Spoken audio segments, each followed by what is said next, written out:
ধূমপান স্বাস্থ্যের পক্ষে ক্ষতিকর, ইহা ক্যান্সারের কারণ। Smoking is injurious to health, it causes cancer. আজ আপনি শুনবেন শর্মিষ্ঠা চ্যাটার্জির কলমে তান্ত্রিক নীলাম্বর বাড়ুজ্যে সিরিজের দ্বিতীয় গল্প পিশাচির আগমন। আগের গল্পে আপনি শুনেছিলেন মৃত্যু হয়েছিল সুরভির, কিন্তু সেই সুরভি আজকের গল্পে আবার ফিরে এসেছে। কিভাবে ফিরে এলো সুরভি? কেনই বা ফিরে এলো? কি তার চাহিদা? এইসব জানতে শুনতে থাকুন শর্মিষ্ঠা চ্যাটার্জির কলমে তান্ত্রিক নীলাম্বর বাড়ুজ্যে সিরিজের দ্বিতীয় গল্প পিশাচির আগমন।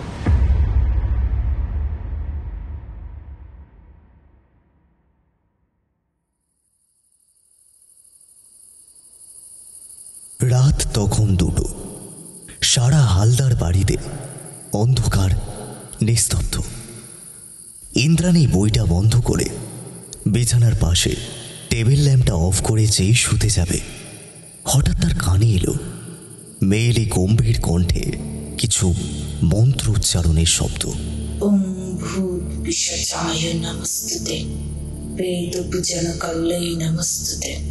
মেয়েলি গম্ভীর গলায় মন্ত্র উচ্চারণটা ইন্দ্রাণীর কর্ণগোচর হতে সে আলো নেভানো থামিয়ে বিছানা ছেড়ে উঠে খোলা জানালার কাছে দাঁড়িয়ে বাইরে উঁকি ঝুঁকি মারতে মারতে কৌতূহলী গলায় বলে ওঠে, বাড়ির ভিতর থেকে একটা মহিলা কণ্ঠে মন্ত্র উচ্চারণের আওয়াজ আসছে না?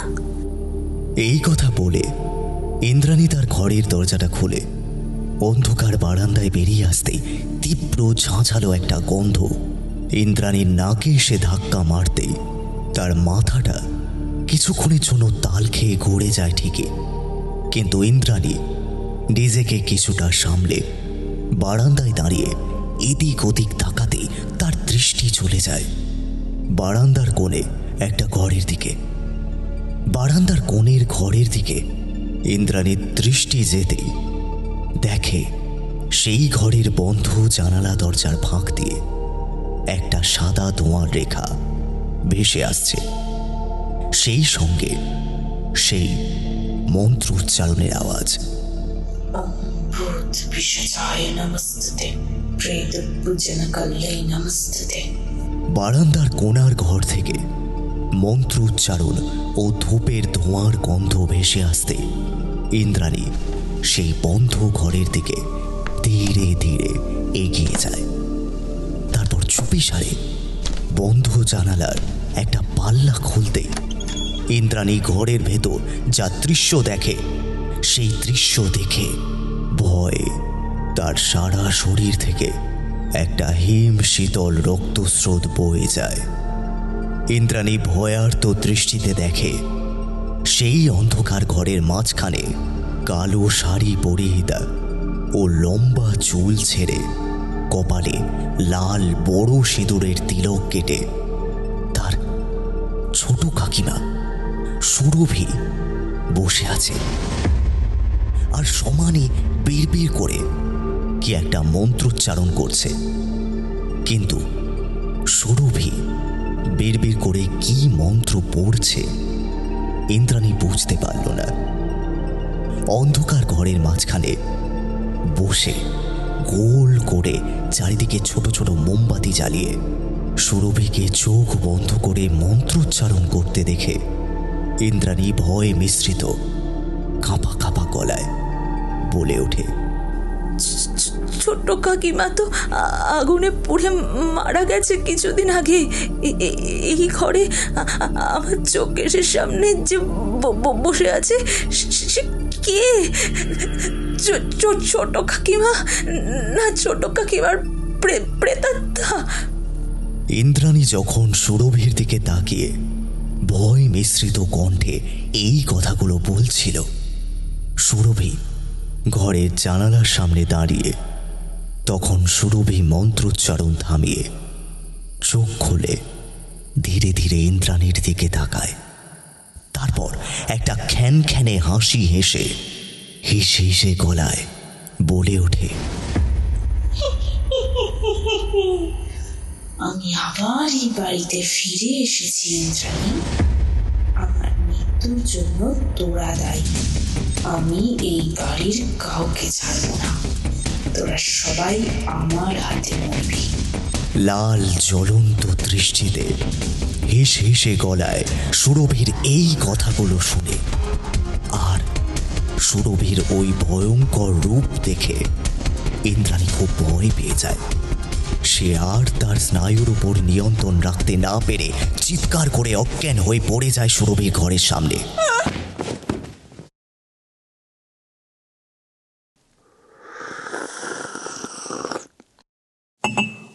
গরম চায়ের কাপে এক চুমুক দিয়ে কাপটা টেবিলের ওপর নামিয়ে রেখে নীলাম্বর টেবিলের ওপর থেকে যেই খবরের কাগজটা নিয়ে পড়তে যাবে ঠিক সেই সময় বাড়ির সদর দরজায় কলিং বেলের আওয়াজ শোনা যায়।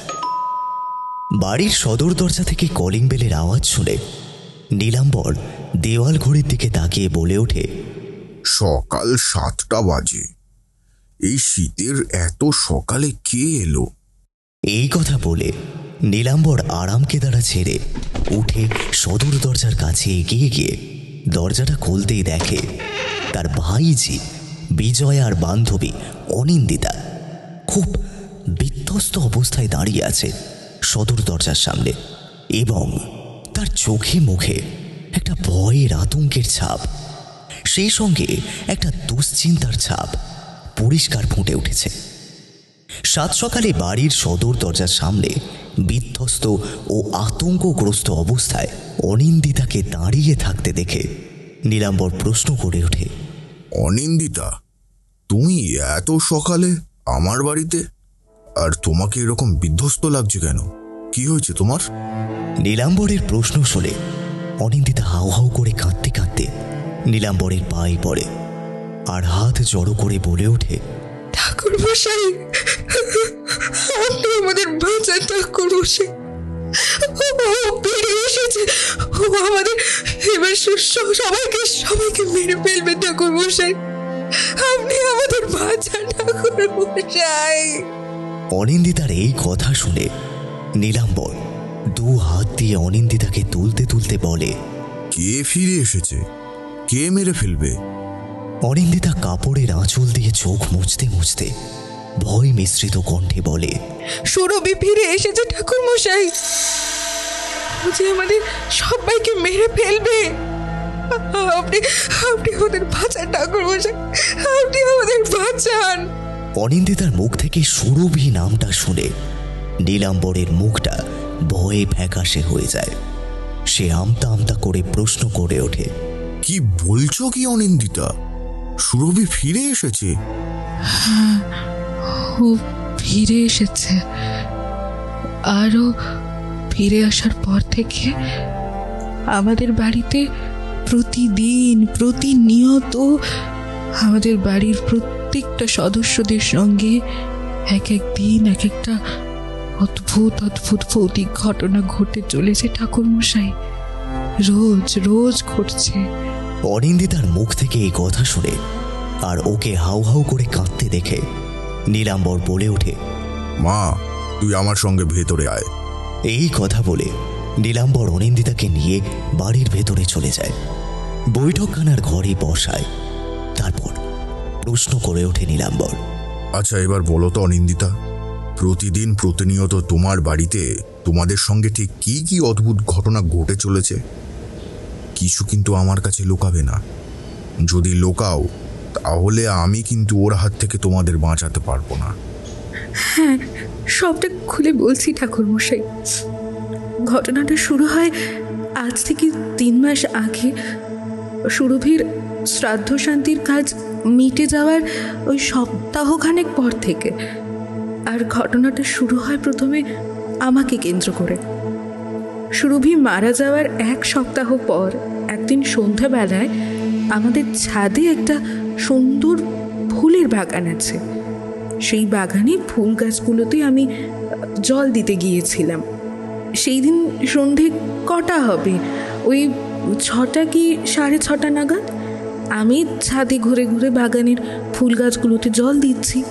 হঠাৎ আমার মনে হলো সিঁড়ি দিয়ে কেউ যেন একটা দৌড়ে ছাদে উঠে ছাদের অন্ধকার একটা কোণায় মিশে গেল। কিন্তু সিঁড়ি দিয়ে কে দৌড়ে ছাদে উঠলো তার মুখ পর্যন্ত আমি দেখতে পাইনি সেদিন। শুধু মনে হলো কোনো এক মহিলার কালো অবয়ব দৌড়ে ছাদে উঠল। এরকম মনে হতেই আমার নিজের মনের ভুল ভেবে বিষয়টাকে আমি আমল দিই না, আবার গাছে জল দেওয়াতে মন দিই। কিন্তু গাছে জল দিতে দিতে আমার সামনে মনে হলো অন্ধকার ছাদটাতে আমি ছাড়া দ্বিতীয় কেউ তো একজন আছে, কিন্তু কে যে আছে তা আমি দেখতে পেলাম না। সেই অদৃশ্য প্রাণীর শুধু পায়ের খসখসানির আওয়াজটুকু শুনতে পেলাম। অন্ধকার ছাদের মধ্যে আমি ছাড়া দ্বিতীয় অদৃশ্য প্রাণীর উপস্থিতি টের পেয়ে আমার গাটা কেমন শিউরে উঠল। এরপর আমি অন্ধকার ছাদে বেশিক্ষণ থাকতে না পেরে নিচে নেমে যাই, এবং নেমে যেই রান্নাঘরে ঢুকতে যাব ঠিক তখনই রান্নাঘরের আলো জ্বালাতেই দেখি রান্নাঘরের মেঝেতে লাল সিঁদুর দিয়ে বড় বড় করে লেখা রয়েছে, আমি ফিরে এসেছি, তোরা মৃত্যুর জন্য প্রস্তুত হ আমার হাতে। রান্নাঘরের মেঝেতে লাল সিঁদুরে এরকম লেখা দেখতে পেয়ে আমি চিৎকার করে উঠি। আমার চিৎকার শুনে আমার শাশুড়ি মা আর মেজোজা ময়ূরী রান্নাঘরে তাড়াতাড়ি ছুটে আসে আর জিজ্ঞাসা করে, তোমার কি হয়েছে? তুমি এইভাবে রান্নাঘরে দাঁড়িয়ে সন্ধ্যাবেলায় চিৎকার করছো কেন? দুজনের প্রশ্নে আমি হাঁপাতে হাঁপাতে লেখাটার দিকে না তাকিয়ে হাত দিয়ে চোখটাকে আড়াল করে রান্নাঘরের মেঝের দিকে আঙুল দেখিয়ে বলি, ময়ূরী রান্নাঘরের মেঝেতে লাল সিঁদুরে ভয়ঙ্কর লেখাটা কে লিখেছে? কে লিখেছে? আমার প্রশ্ন শুনে ওরা রান্নাঘরের মেঝের দিকে তাকাতেই মা বলে ওঠে, কি বলছো কি বড় বৌমা? রান্নাঘরের মেঝেতে কোথায় সিঁদুর দিয়ে লেখা? মেঝেতে তো কোনো কিছু লেখা নেই। মায়ের কথা শুনে আমি রান্নাঘরের মেঝের দিকে তাকিয়ে দেখি এরই মধ্যে লাল সিঁদুরের ভয়ঙ্কর লেখাটা কোথায় যেন অদৃশ্য হয়ে গেছে। চোখের সামনে সন্ধ্যেবেলায় এরকম একটা অদ্ভুত ঘটনা ঘটতে দেখে আমি ঠিক কোনো রকম ব্যাখ্যা খুঁজে পাই না। কি লিখলো, কি মুছে দিল? আমার সঙ্গে সেদিন সন্ধ্যেবেলায় এই ঘটনা ঘটার একদিন পর তৃতীয় দিন ভোরবেলায় একটা চিৎকারের আওয়াজে আমার ঘুম ভেঙে যায়। ঘুমটা ভেঙে যেতেই আমি বিছানার উপরে উঠে বসে শুনতে পাই আমাদের বাড়ির উঠোন থেকে একটা গোঙানির আওয়াজ ভেসে আসছে। ঘরের বাইরের দিকে গোঙানির আওয়াজটা আমার কানে ভেসে আসতেই আমি সঙ্গে সঙ্গে বিছানা ছেড়ে ঘরের দরজা খুলে বেরোতেই দেখি উঠোনের কলতলায় আমার ননদ কেয়া হাত পা ছড়িয়ে পড়ে আছে আর চোখ বন্ধ অবস্থায় সমানে গোঙাচ্ছে। কলতলায় কেয়াকে ওভাবে পড়ে থাকতে দেখে আমি সঙ্গে সঙ্গে কেয়ার কাছে ছুটে যাই। ওকে তুলতে তুলতে জিজ্ঞাসা করি, কেয়া, তুমি কলতলায় পড়ে গেলে কি করে? আমার প্রশ্ন শুনে কেয়া তখন কিছুই জবাব দিতে পারে না, শুধু চোখ বন্ধ করে গোঙাতে থাকে আর বলতে থাকে, ও ফিরে এসেছে। ও বলেছে ও আমাদের সবাইকে মেরে ফেলবে। ও ফিরে এসেছে ও। ইতিমধ্যেই আমার গলা শুনে আমার বর দেবাশিস আর আমার শাশুড়ি মা ছুটে আসে। কলতলায় কেয়াকে ওভাবে পড়ে থাকতে দেখে শাশুড়ি মা কাঁদতে কাঁদতে জিজ্ঞাসা করে, বড় বৌমা, কেয়া কলতলায় পড়ে গেল কি করে? ওর কি হয়েছে? হ্যাঁ, ও এইভাবে গোঙাচ্ছে কেন? আমি আর দেবাশিস কেয়াকে কলতলা থেকে তুলে ঘরে নিয়ে যেতে যেতে বলি, জানি না মা, কেয়া কি করে কলতলায় পড়ে গেল সত্যি জানি না। ওর চিৎকার শুনে আমার ঘুমটা ভেঙে যায় এবং তারপরে দরজা খুলে বাইরে বেরোতেই দেখি কেয়া কলতলায় পড়ে গেছে। কেয়া কি করে পড়ে গেল, ও সুস্থ হলে ওর মুখ থেকে নিশ্চয়ই সবটা জানা যাবে। ঠাকুরমশাই, কেয়া কলতলায় এমনভাবে পড়ে গিয়েছিল যে ওর মাথা ফেটে প্রচণ্ড রক্তপাত হচ্ছিল। সেজন্য 2 দিন হাসপাতালে পর্যন্ত ওকে ভর্তি করতে হয়েছিল। কেয়া 2 দিন যখন হাসপাতালে ভর্তি, তার মধ্যে একদিন রাতের বেলা আমার সঙ্গে আরও একটা অদ্ভুত ঘটনা ঘটে। কেয়া যেদিন হাসপাতালে ভর্তি হয় সেদিন রাতে বাড়ির সবার খাওয়া দাওয়া হয়ে গেলে রাতের এঁটো বাসনগুলো উঠোনের কলতলায় নিয়ে গিয়ে মাজছিলাম। হঠাৎ সেই সময় আমার নাকে একটা তীব্র ঝাঁঝালো ধূপের গন্ধ ভেসে আসতে লাগলো। সেই সঙ্গে গম্ভীর এক মহিলা কণ্ঠে কিছু মন্ত্রোচ্চারণের আওয়াজ।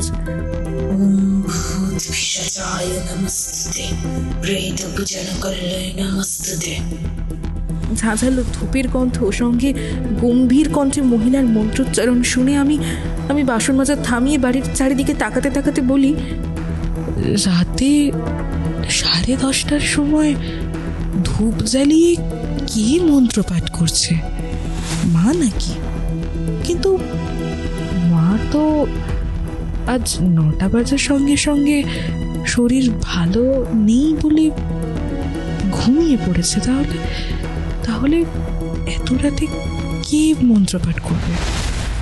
এ কথা বলে আমি বাসন মাজা থামিয়ে সারা বাড়ি জুড়ে তন্ন তন্ন করে খুঁজতে লাগলাম ধূপের গন্ধটা আর মন্ত্রপাঠের আওয়াজের সূত্রটা ঠিক কোন জায়গা থেকে আসছে। কিন্তু সারা বাড়ি তন্ন তন্ন করে খুঁজেও এই দুটোর কোনো সূত্র কোথাও খুঁজে পেলাম না। আমি আমার কলতলায় ফিরে আসি, বাসনগুলো তাড়াতাড়ি করে মেজে ধুয়ে ঘরে গিয়ে শুয়ে পর্যন্ত পড়ি। সারাটা রাত আমার নাকে কিন্তু সেই তীব্র ঝাঁঝালো ধূপের গন্ধ আর কানে সেই মহিলার গম্ভীর গলায় মন্ত্রোচ্চারণ বারবার শুনতে পাই।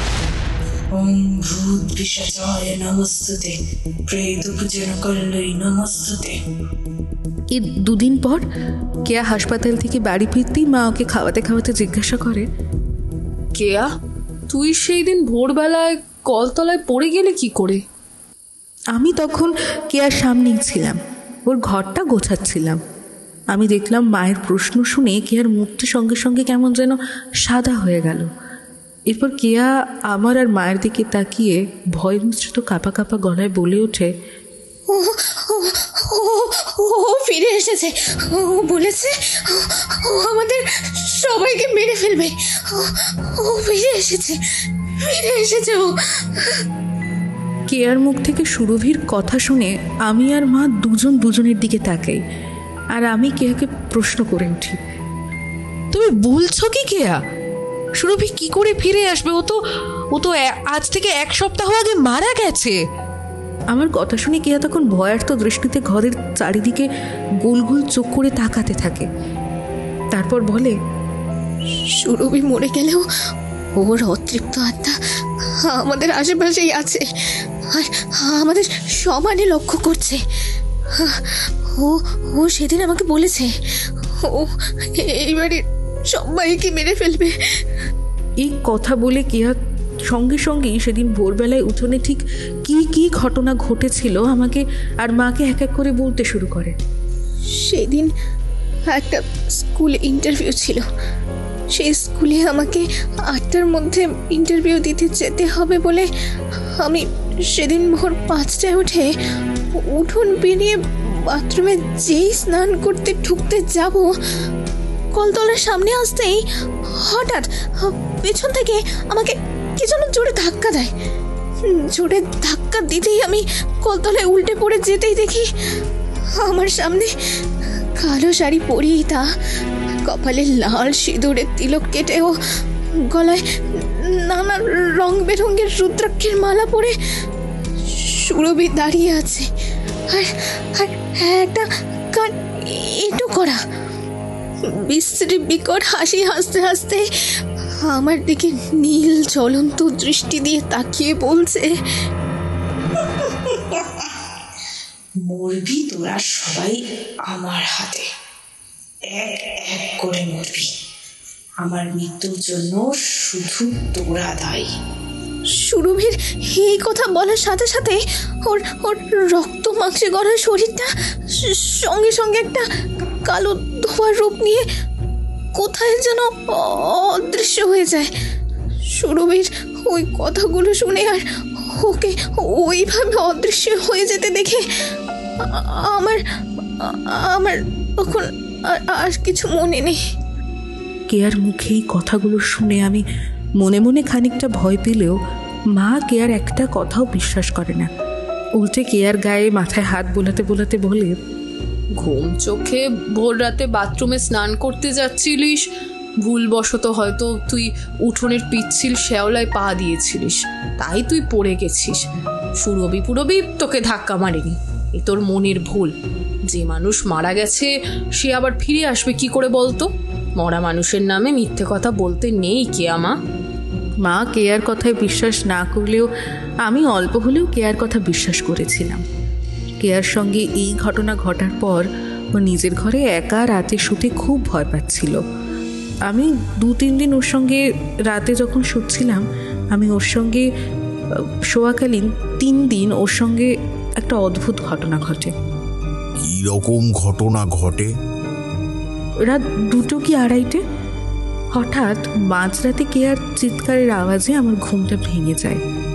ঘুমটা ভেঙে যেতেই আমি পাশে তাকিয়ে দেখি কেয়া বিছানায় উঠে বসে গলায় হাত দিয়ে হাঁপাচ্ছে আর ভয় মিশ্রিত কণ্ঠে বলছে,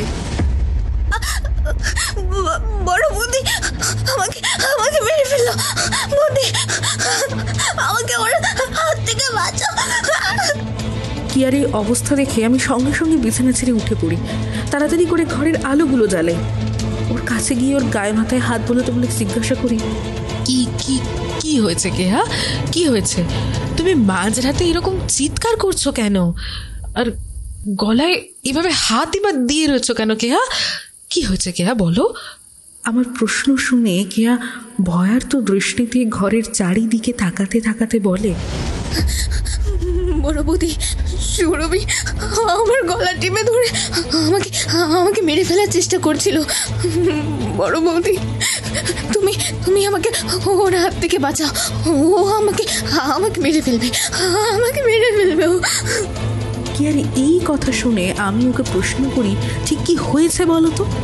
আমার প্রশ্ন শুনে কেয়া তখন বলতে শুরু করে, গলায় ও বুকে একটা কঠিন চাপ অনুভব হতেই আমার ঘুমটা ভেঙে যায়।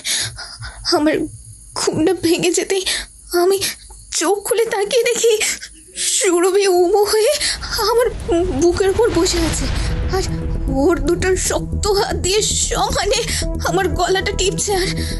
আর আমার চোখে ওর জ্বলন্ত চোখ দুটো রেখে কর্কশ হিসে কণ্ঠে বলছে, আজ আমার হাতেই তোর মৃত্যু কেয়া। সুরভিকে আমার বুকের উপর বসে ওইভাবে গলা টিপতে দেখে আর ওর হাতে আমার আসন্ন মৃত্যু ঘনিয়ে আসছে দেখে আমি কোনো রকমে গলা জোর এনে ওর ওই নীল জ্বলন্ত চোখের দিকে তাকিয়ে মা তারা যেই নাম জপ করতে শুরু করলাম, অমনি ওর রক্ত মাংস গড়া শরীরটা সঙ্গে সঙ্গে কালো একটা ধোঁয়ার রূপ নিয়ে অন্ধকার ঘরের মধ্যে কোথায় যেন অদৃশ্য হয়ে যায়। বড় বৌদি এক নিঃশ্বাসে কেয়া এই কথাগুলো বলে ওর গলা থেকে হাতটা সরাতেই আমি ওর গলা দেখে ভয়ঙ্কর চমকে উঠি আর বিস্ফারিত দৃষ্টিতে দেখি কেয়ার গলায় 4-5টা নখের আঁচড়ের কালো কালো দাগ, আর সেই নখের আঁচড়ের দাগগুলো থেকে অল্প অল্প ফোঁটা ফোঁটা রক্ত ঝরে পড়ছে। ওর গলার এই অবস্থা দেখে আমি খুব ভয় পেয়ে যাই। ওর গলায় সঙ্গে সঙ্গে আমার একটা কাপড় ছেড়ে ব্যান্ডেজ করে দিই। এরপর পরপর 2 দিন রাতে কেয়ার সঙ্গে একই রকম ঘটনা ঘটার পর আমি ওকে নিয়ে আমাদের পাড়ার এই গোপাল দাদুর কাছে যাই। উনি আমাদের বাড়ির দীর্ঘদিনের কুলপুরোহিত। আমাদের বাড়িতে কোনো পুজো আচ্ছা হলে উনিই পুজো করেন। উনি পুজো করার পাশাপাশি সামান্য মন্ত্রমন্ত্রও জানেন শুনেছিলাম। গোপাল দাদুর কাছে গিয়ে কেয়ার সঙ্গে পরপর 2 রাত কী কী ঘটনা ঘটেছে বলে ওর গলার নখের দাগগুলো দেখাতেই উনি কেয়ার ডান হাতে একটা কালীমায়ের মন্ত্রপ্রত তাবিজ বেঁধে দিয়ে বলেন, এই মন্ত্রপ্রত তাবিজ যেন ও হাত থেকে কোনো সময় না খোলে। যদি একবার ভুল করে এই মন্ত্রপ্রত তাবিজ খোলে তাহলে ওই ভয়ঙ্কর প্রেতের হাতে কিন্তু কেয়া মায়ের মৃত্যু নিশ্চিত। গোপাল দাদুর থেকে কেয়া মন্ত্রপ্রত তাবিজ ধারণ করে আসার পর তার আগের 2 রাতে যেসব ঘটনা ঘটেছিল সেগুলোর প্রায় কিছুই আর পুনরাবৃত্তি ঘটছিল না। কেয়ার সঙ্গে ওই ঘটনাগুলো ঘটার পরও তাবিজ ধারণ করার পর বেশ 1 সপ্তাহ আমাদের বাড়িতে কারোর সঙ্গে আর কোনো অদ্ভুতুরে ঘটনা ঘটেনি। বেশ নির্বিঘ্নে ছিলাম আমরা। 1 সপ্তাহ নির্বিঘ্নে কাটার পর একদিন সকালে আমি রান্নাঘরে দুপুরের রান্না করছিলাম আর পাশে দাঁড়িয়ে আমার মেজোজা ময়ূরী সবজি কাটছিল। ও সবজি কাটতে কাটতে আমাকে বলে ওঠে, বর্দি, তোমার সঙ্গে না আমার কিছু কথা আছে। আমি ময়ূরীর কথা শুনে ডালে তখন ফোড়ন দিতে দিতে বলি, কি কথা, তাড়াতাড়ি বল। তোর বড়দা এক্ষুনি অফিসে বেরোবে, তাকে আবার এক্ষুনি খেতে দিতে হবে, জলদি বল। ময়ূরী তখন সবজি কাটা থামিয়ে আমার কাছে এগিয়ে এসে রান্নাঘরের চারিদিকে একবার চোখ ঘুরিয়ে নিয়ে খুব যেন সন্তর্পণে আমাকে আস্তে আস্তে ওর কথাগুলো বলে ওঠে। বর্দি, আমার মনে হয় সুরভি সারাক্ষণ এই বাড়িতে আছে আর আমাদের সবার ওপরও তীক্ষ্ণ নজর রাখছে। ময়ূরীর মুখে এই কথা শুনে আমি খন্তি নাড়া থামিয়ে ওর দিকে তাকাই আর জিজ্ঞাসা করি, তুই কি বলছিস কি ময়ূরী? কিয়ার মতো তোর সঙ্গেও কি কোনো অদ্ভুত ভুতুরে ঘটনা ঘটছে নাকি? কিয়ার মতো তুইও কি সুরভিকে দেখছিস? আমার প্রশ্ন শুনে ময়ূরী তখন বলে, হ্যাঁ বর্দি ভাই, আমিও কিয়ার মতো সুরভিকে দেখতে পেয়েছি। আমার সঙ্গে 1 সপ্তাহ ধরে এক একদিন নানা ধরনের অদ্ভুত ঘটনা ঘটে চলেছে। তোমরা ভয় পাবে বলে আমার কথাটা বলা হয়নি, আজ না পেরেই বলছি। কি ঘটনা ঘটেছে তোর সঙ্গে ময়ূরী, আমাকে এক্ষুনি বল। ঘটনাটা শুরু হয় গত সপ্তাহের মঙ্গলবার রাত থেকে। মঙ্গলবার দিন রাতে ঘুম আসছিল না বলে আর ঘরে খুব গরম লাগছিল বলে আমি বারান্দায় এসে পায়চারি করছিলাম। বারান্দায় পায়চারি করতে করতে হঠাৎ আমার কানের সামনে কি যেন ফিসফিস করে হেসে বলে উঠল, তুই এবারেও তোর সন্তানকে হারাবি ময়ূরী।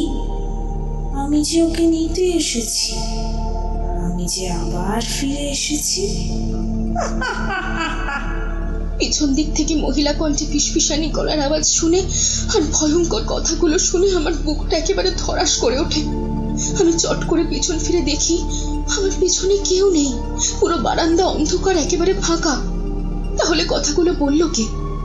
অন্ধকার বারান্দায় দাঁড়িয়ে এই ভয়ঙ্কর কথাগুলো শুনে আমি আর বারান্দায় বেশিক্ষণ দাঁড়িয়ে থাকতে না পেরে সঙ্গে সঙ্গে যেই ঘরে চলে আসতে যাব, ঠিক সেই সময় আপনা থেকেই দৃষ্টি চলে যায় উঠোনের দিকে। উঠোনের দিকে আমার দৃষ্টি যেতেই আমি দেখি উঠোনের মাঝখানে কালো শাড়ি পরিহিতা এক নারী মূর্তি দাঁড়িয়ে আছে, মুখ নিচু করে। কালো শাড়ি পরিহিতা নারী মূর্তিটার চেহারার গড়ন দেখে মহিলাটাকে আমার খুব চেনা চেনা লাগছিল, কিন্তু মহিলাটিকে দেখে সে যে সুরভি তখন আমি মনে করতে পারছিলাম না। এরপর মহিলাটি উঠোনের মাঝখানে কিছুক্ষণ দাঁড়িয়ে থেকে হাঁটতে হাঁটতে উঠোনের অন্ধকারে কোথায় যেন একটা অদৃশ্য হয়ে গেল, তা আমি দেখতে পেলাম না। এরপর আমি ঘরে এসে শুয়ে পড়ি ঠিকই, কিন্তু সারা রাত ধরে আমি শুয়ে শুয়ে শুনতে পেলাম সেই মহিলা বারান্দায় ঘুরতে ঘুরতে আমাকে ফিসফিস করে বলছে, তুই এবারও তোর সন্তানকে হারাবি। আমি যে ওকে নিতে এসেছি, আমি আবার ফিরে এসেছি। বারান্দা থেকে সেই মহিলা কণ্ঠে ফিসফিসানি কথাগুলো শুনে আমি সাহস করে জানলার কাছে এগিয়ে গিয়ে উঁকি ঝুঁকি মেরে দেখার চেষ্টা করি যে এত রাতে অন্ধকার বারান্দায় ঘুরে ঘুরে কোন মহিলা এই কথাগুলো বলছে, কিন্তু কাউকেই সেভাবে দেখতে পেলাম না। মঙ্গলবার দিন রাতে এরকম একটা অদ্ভুত ঘটনা ঘটার পর বুধবার দিন রাতে আরো একটা অদ্ভুত ঘটনা ঘটে, এবং সেটা আরো ভয়ানক ছিল। হঠাৎ মাঝরাতে একটা অস্বস্তিতে আমার ঘুমটা ভেঙে যায়, আর ঘুমটা ভেঙে যেতেই আমার সামনে মনে হয় আমার নাকের ডগায় কি যেন একটা নরম মতো ঠেকছে, কিন্তু কি ঠেকছে আমি বুঝতে পারলাম না। এইরকম একটা অস্বস্তিকর অনুভূতি হতেই আমি বিছানার পাশে টেবিল ল্যাম্পটা জ্বালাতেই যা দৃশ্য দেখি, সেই দৃশ্য দেখে আমার বুকের হৃৎপিণ্ডটা খাঁচা ছাড়া জোগাড়। আমি আলো জ্বালাতেই দেখি। কি দেখিস ময়ূরী, কি দেখিস বল? কিন্তু চুপ করে কেন আছিস, বলবি তো?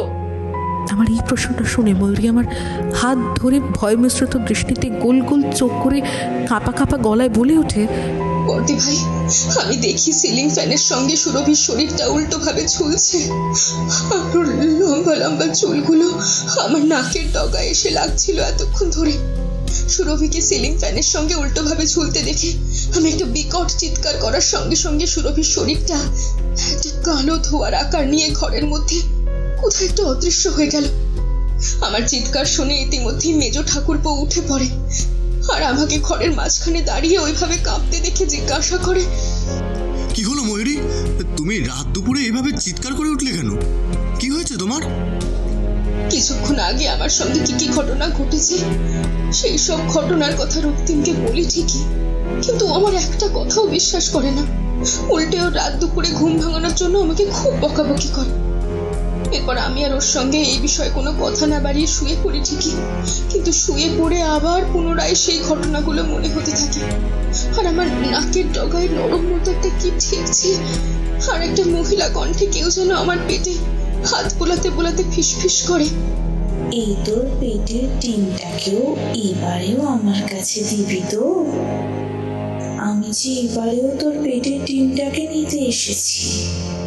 মহিলা কণ্ঠটার গলাটা শুনে আমার মনে হলো সুরভি আমার সামনে দাঁড়িয়ে পেটে হাত বোলাতে বোলাতে এই কথাগুলো বলছে। এরপর পরপর 2 রাত আমার সঙ্গে পুনরায় একই ঘটনা ঘটে, কিন্তু তোমার রক্তিমকে এই কথাগুলো বলিনি, কারণ ও আমার কথা বিশ্বাস করবে না বলে। বুধ, বৃহস্পতি, শুক্র পরপর 3 দিন পুনরায় একই ঘটনা ঘটার পর শনিবার সন্ধ্যাবেলায় একটা নতুন ঘটনা ঘটে। সেদিন সন্ধ্যাবেলায় তুমি, ইন্দ্রাণী আর কেয়া, তোমরা 3 জনে কেউই বাড়িতে ছিলে না। আর মা তো আমাদের পাশের বাড়ি বুলা কাকিমার বাড়িতে ওই নারায়ণ পুজো আছে, তো সেখানে গিয়েছিল। সেই দিন সন্ধ্যাবেলায় আমার খুব খিদে পেয়েছিল বলে আমি রান্নাঘরে গিয়ে নিজের জন্য একটু চাউমিন বানাচ্ছিলাম। গ্যাসে চাউমিনটা সিদ্ধ বসিয়ে যখন আমি সবজি কাটতে গেছিলাম, সবজি কাটতে কাটতে আমার সমানে মনে হলো রান্নাঘরের বাইরে যেন একটা কেউ ঘোরাঘুরি করছে আর খ্যাক খ্যাক করে হাসতে হাসতে সমানে বলছে, তোর এই হাতের সবজি কাটা ছুরিটা তোর পেটে ঢুকিয়ে দে না, খুব মজা হবে দেখবি। তুইও মরবি, তোর সঙ্গে তোর পেটের বাচ্চাটাও মরবে। মজা হবে, দেখ মজা। আমার কানে এই কথাগুলো আসতে আমি পিছন ঘুরে তাকিয়ে দেখি রান্নাঘরের দরজার কাছে সুরভি দাঁড়িয়ে আছে, আর আমার পেটের দিকে নীল জ্বলন্ত করুদ্ধ একটা দৃষ্টি দিয়ে তাকিয়ে খ্যাক খ্যাক করে হাসতে হাসতে সমানে বলছে, তোর হাতের এই সবজি কাটা ছুরিটা তোর পেটে ঢুকিয়ে দে না, খুব মজা দেখবি। তুইও মরবি আর তোর পেটের বাচ্চাটাও মরবে। মজা হবে, দেখ মজা। সুরভিকে রান্নাঘরের দরজার কাছে দাঁড়িয়ে থাকতে দেখে আর ওই ভয়ঙ্কর কথাগুলো শুনে আমার তখন খাওয়া মাথায় উঠে গেছে। আমি ভয়ে বিড়বিড় করে হনুমান চালিসা জপ করতে শুরু করি। সুরভির শরীরটা আগের দিনের মতোই কালো একটা ধোঁয়ার আকার নিয়ে কোথায় যে অদৃশ্য হয়ে গেল। সুরভিকে অদৃশ্য হয়ে যেতে দেখে আমি হনুমান চালিসা মন্ত্র জপ করতে করতে রান্নাঘর থেকে বেরিয়ে দৌড়ে ঠাকুর ঘরে চলে যাই। তারপর কিছুক্ষণ পর মা ফিরে আসতেই আর মায়ের গলা পেতেই আমি ঠাকুর ঘর থেকে বের হই। ঠাকুর মশাই, ময়ূরীর মুখে সুরভির ওই কথাগুলো শুনে আর ওই ভয়ঙ্কর হুমকির কথাগুলো শুনে আমার বুকের ভিতর দামা বাজতে শুরু করে দেয়। ময়ূরীকে নিয়ে ওই শয়তানি প্রেত কোনো ক্ষতি করে দেবে না তো? কারণ এখানে আপনাকে বলে রাখি, ময়ূরী এবারেও কিন্তু গর্ভবতী। ও এবারে 1 মাসের গর্ভবতী। সুরভির দুষ্টু প্রেত যাতে ময়ূরী আর ওর পেটের বাচ্চাটার কোনো রকম ক্ষতি করতে না পারে, তাই আমি ওকে 3-4 মাসের জন্য বাপের বাড়ি পাঠিয়ে দিয়েছি। এখন এটা তুমি একদম বুদ্ধিমানের মতন কাজ করেছো, ময়ূরীকে বাপের বাড়ি পাঠিয়ে দিয়ে। আচ্ছা, ময়ূরীর বাপের বাড়িতে চলে যাওয়ার পর ওর সঙ্গে আর কোনো রকম অদ্ভুত ঘটনা ঘটেছে? জানো কিছু এই ব্যাপারে? না, ও বাপের বাড়ি চলে যাবার পর আর কোনো অদ্ভুত ঘটনা ঘটেনি। কিন্তু ময়ূরী বাপের বাড়ি চলে যাওয়ার 2 দিন পর আমার মেয়ে ইন্দ্রাণীর সঙ্গে একটা অদ্ভুত ঘটনা ঘটেছে ঠাকুরমশাই। সেই অদ্ভুত ঘটনা ঘটার পর থেকে ওর মধ্যে একটা অদ্ভুত পরিবর্তন লক্ষ্য করা যায়। আর এই অদ্ভুত পরিবর্তন আমাদের কাছে খুবই অস্বাভাবিক। তোমার মেয়ে ইন্দ্রাণীর সঙ্গে কি এমন কোনো ঘটনা ঘটেছে যে সেই ঘটনার পর থেকে ইন্দ্রাণীর মধ্যে অস্বাভাবিক আচরণ লক্ষ্য করছো? হ্যাঁ, বলছি ঠাকুরমশাই। ময়ূরী বাপের বাড়ি যাওয়ার 1-2 পর একদিন মাঝরাতে ইন্দ্রাণীর বিকট চিৎকারের আওয়াজে আমার আর দেবাশিসের ঘুমটা ভেঙে যায়। আমাদের দুজনের ঘুমটা ভেঙে যেতেই আমরা বাইরে বেরিয়ে এসে দেখি ইন্দ্রাণী অজ্ঞান অবস্থায় সুরভির ঘরের ঠিক সামনেটায় পড়ে আছে। ইন্দ্রাণীকে অজ্ঞান অবস্থায় ওভাবে পড়ে থাকতে দেখে আমি আর দেবাশিস ওকে ধরাধরি করে ঘরে নিয়ে যাই। ঘরে নিয়ে গিয়ে ওর চোখে মুখে জলের ছেটা দিতে ইন্দ্রাণীর জ্ঞান ফেরে ঠিকই, কিন্তু ইন্দ্রাণী আমাদের সঙ্গে কোনো কথা বলে না। কেমন একটা অদ্ভুত জ্বলন্ত দৃষ্টি দিয়ে আমাদের দুজনের মুখের দিকে তাকিয়ে থাকে আর বিশ্রীভাবে হিহি করে হাসতে থাকে। ওকে বিশ্রীভাবে ওইভাবে হিসিসের স্বরে হাসতে দেখে আমার মনে হয় একটা অদ্ভুত কিছু নিশ্চয়ই ঘটেছে, সন্দেহ হয়। কিন্তু সেই সন্দেহের কথা আমি দেবাশিসকে জানাইনি। এরপর সেদিন রাতে আমি ইন্দ্রাণীকে সঙ্গে নিয়ে শুই ঠিকই, কিন্তু পরদিন সকালবেলা একটা চিৎকার চেঁচামেচিতে আমার ঘুম ভাঙে। আমি বিছানায় শুয়ে বাইরে মায়ের গলার আওয়াজ শুনতে পাই। মা চিৎকার করে বলছে, বড় বৌমা, ও বড় বৌমা, তাড়াতাড়ি ঘুম থেকে উঠে এসো, দেখো দেখো, যাও, ইন্দ্রাণী কি কাণ্ড কারখানা করছে। বাইরে থেকে মায়ের ওরকম সাত সকালে চিৎকার শুনে আমি তাড়াতাড়ি করে ঘরের থেকে বাইরে বেরোতেই দেখি ঘরের সামনে ইন্দ্রাণী ওর চুল খুলে রেখে হাত পা চড়িয়ে বসে আছে, আর বারান্দার মেঝেতে কালো চক দিয়ে কিসব অদ্ভুত তন্ত্রমন্ত্রের লেখা আঁকা কিসব করছে আর বিড়বিড় করে কিসব মন্ত্র জপ করছে। আমি ইন্দ্রাণীর এই ভয়ঙ্কর রূপ দেখে ওর কাছে ছুটে গিয়ে ওকে জড়িয়ে ধরতে যাব, ঠিক সেই সময় হঠাৎ আমার দিকে একটা অদ্ভুত দৃষ্টি দিয়ে তাকায়, তারপর খ্যাক খ্যাক করে বিশ্রীভাবে হেসে বলে ওঠে, আমি ফিরে এসেছি আবার এই সংসারে। তোরা আমার হাতে মৃত্যুবরণ করার জন্য প্রস্তুত হ। তোরাই আমার মৃত্যুর জন্য দায়ী। ইন্দ্রাণীর ভিতর থেকে সুরভির গলার স্বর শুনতে পেয়ে আর ওই ভয়ঙ্কর কথাগুলো শুনে আমি, দেবাশিস, ওর মা, আমরা তিনজনই একে অপরের দিকে তাকাই। মা ইন্দ্রাণীর এই ভয়ঙ্কর রূপ দেখে আর ইন্দ্রাণীর ভিতর থেকে সুরভির গলার আওয়াজ শুনতে পেয়ে কাঁপা কাঁপা গলায় বলে ওঠে, বড় বৌমা, বড় খোকা, ইন্দ্রাণী দিদি ভাইয়ের ওপর যে সুরভির দুষ্ট আত্মা ভর করেছে। এবার ওকে ওর হাত থেকে বাঁচাবে কি করে? মায়ের এই কথা শুনে ইন্দ্রাণী মায়ের দিকে তাকিয়ে দাঁত মুখ খিচিয়ে বলে, কেউ বাঁচবে না, আমার হাত থেকে কেউ বাঁচবে না। তোরা সবাই আমার হাতে মরবি।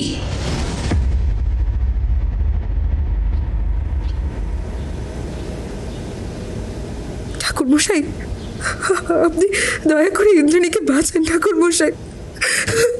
সুরভির দুষ্ট প্রেতাত্মা যে আমার মেয়েটাকে মেরে ফেলবে। অনিন্দিতা এই কথা বলতে বলতে কাঁদতে কাঁদতে নীলাম্বর বাবুর পায়ে পড়তে নীলাম্বর অনিন্দিতার মাথায় হাত বোলাতে বোলাতে বলে, কাঁদিস না মা, কাঁদিস না। আমি থাকতে সুরভির দুষ্ট প্রেতাত্মা ইন্দ্রাণী তোদের কোনো ক্ষতি করতে পারবে না। আজই আমি তোর সঙ্গে তোর বাড়ি যাব, আর আজ রাতেই ওই দুষ্ট প্রেতাত্মার একটা ব্যবস্থা করব। নীলাম্বরের এই কথা শুনে অনিন্দিতা চোখ মুছতে মুছতে বলে, ঠাকুরমশাই, আজই আমার সঙ্গে আবার বাড়িতে একটু যাবেন?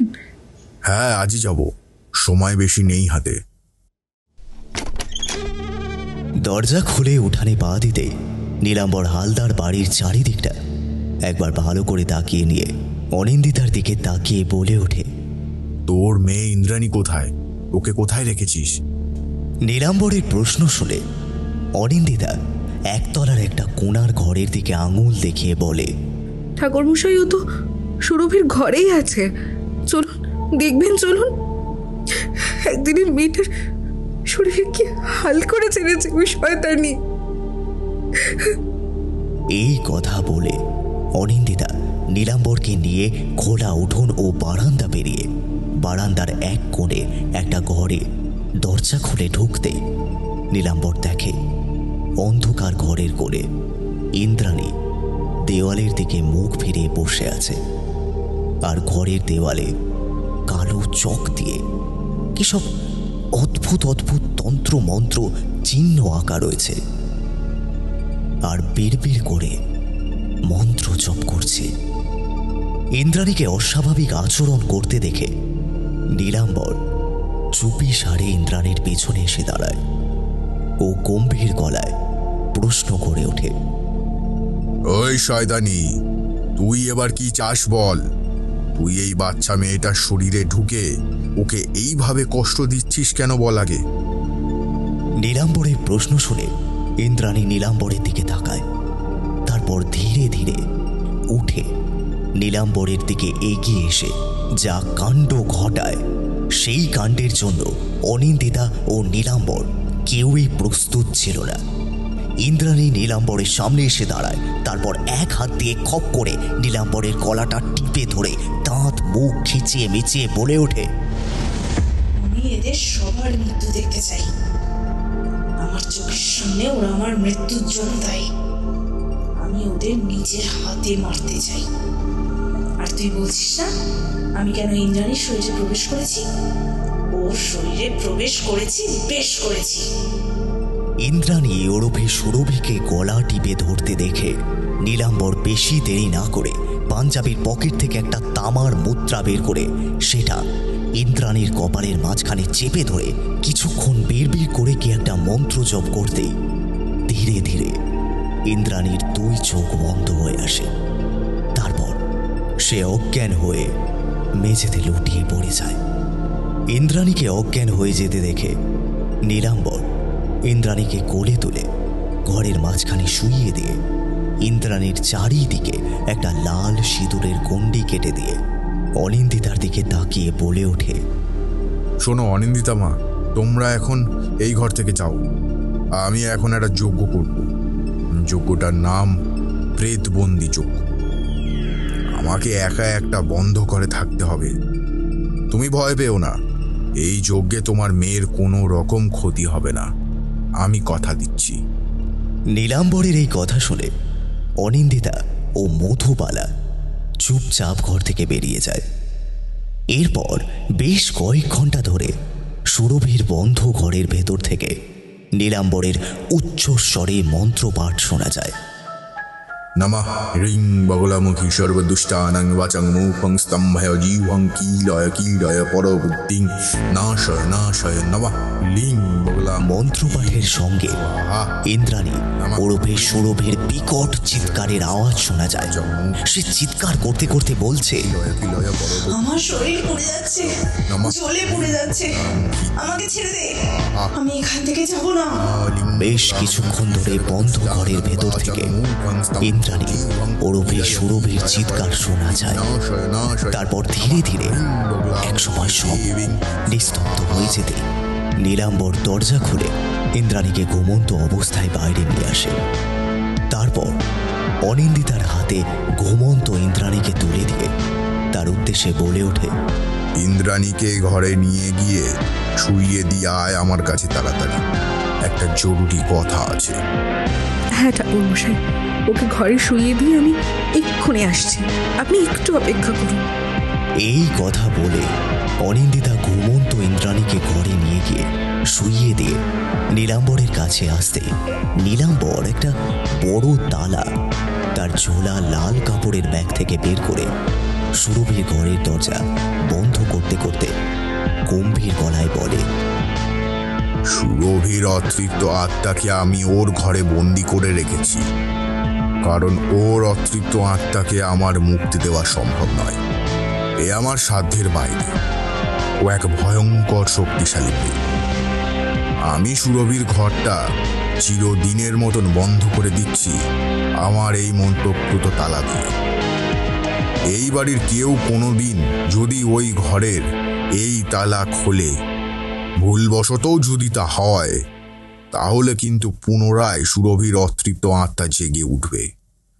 এবারে ওর দুষ্ট আত্মা জেগে উঠলে এই বাড়ির কাউকে না কাউকে এসে নিয়ে যাবে ওর সঙ্গে। এই কথাটা মাথায় থাকে যেন।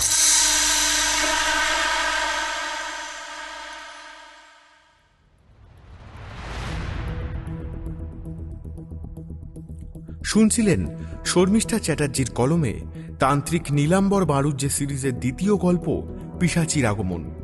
আজকের গল্পের গল্প পাঠে সৌরভ, বিভিন্ন চরিত্রে অনিন্দিতা, খুশি, সুরভি, সুস্মিতা, ইন্দ্রাণী, মধুরা, রক্তিম, আকাশ, ময়ূরী, বর্ণালী, মধুবালা দেবী, মৌমিতা, কেয়া, পম্পা, গোপাল দাদু, নিতু ও তান্ত্রিক নীলাম্বর বাড়ুজ্যের চরিত্রে নিত্যানন্দ চক্রবর্তী। গল্পের নাট্যরূপ দান করেছেন পাপিয়া। শব্দগ্রহণ জয়া। ধ্বনি পরিকল্পনা ও আবহ ইংলিশ ক্রিয়েশনস। প্রচার অলঙ্করণ Piyali. Recording studio Radha Gobinda records. সমগ্র পরিকল্পনা ও পরিচালনায় নিত্যানন্দ চক্রবর্তী। প্রত্যেক শনিবার রাত 11টায় রাতের বৈঠকখানা নিয়ে আসে নতুন নতুন গল্প। সেই সব গল্প যদি আপনি শুনতে চান তাহলে এখনই সাবস্ক্রাইব করুন আমাদের চ্যানেলটি।